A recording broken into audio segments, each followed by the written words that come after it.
Yan, mayroon na pala akong takway dito o daludal. Hinugasan ko lang yan mga tol, mga idol. Sabay mekos-mekos para mahugasan. Yan. Bali isang tali pala yung nabili ko mga tol. Bali yan, pangalawang hugas na rin yan. Yung kalahati mamaya ko na lang din yung lutuin. Yan, nag-prepare na nga lang din ako yan ng kaserola mga idol.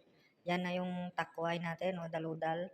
Nahugasan na. Yan na yung mga aromatics, luya, sibuyas, saka paminta. Yan, ginisa ko na yung luya. Sabay mekos-mekos. Tapos sinunod ko na yung bawang at saka sibuyas pala mga idol. Para lalabas yung aroma, para malagay na natin yung gulay natin. Ang luto na pala na ginawa ko dyan ay adobo. Since na walang toyo, patis na lang nilagay ko dyan mga tol. Ito na pa pala mga tol, ginisa ko na yung mga aromatics. Siyempre, pwede nang ilagay yung gulay. Takway pala tawag sa amin yan mga tol, mga idol. Sa dito naman sa Manila, daludal. Yan, nilagay ko na din yung paminta. Siyempre, yan ang pampalasa natin, patis. Dahil walang toyo, patis na lang muna. So, yan, kompleto na yan. Tapos nilagyan ko na rin ng tubig mga idol.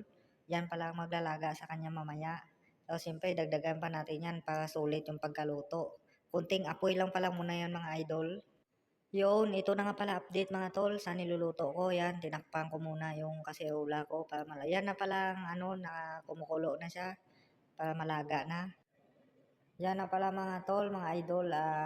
Nilagyan ko na, tinimplahan ko na siya ng magic, sarap. Adobo sa patis pala yung ginawa ko dyan mga idol. Since na wala tayong toyo, yan, kumukulo na. So, may akong pa konti.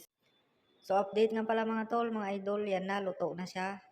So, yan, prepare na rin ako kay mag-plating na tayo mga tol, mga idol. Yan na yung kanin ko. Siyempre, yan yung ulam ko. Tara mga tol, mga idol, kain tayo. Hanggang dito na lang. Thank you for watching.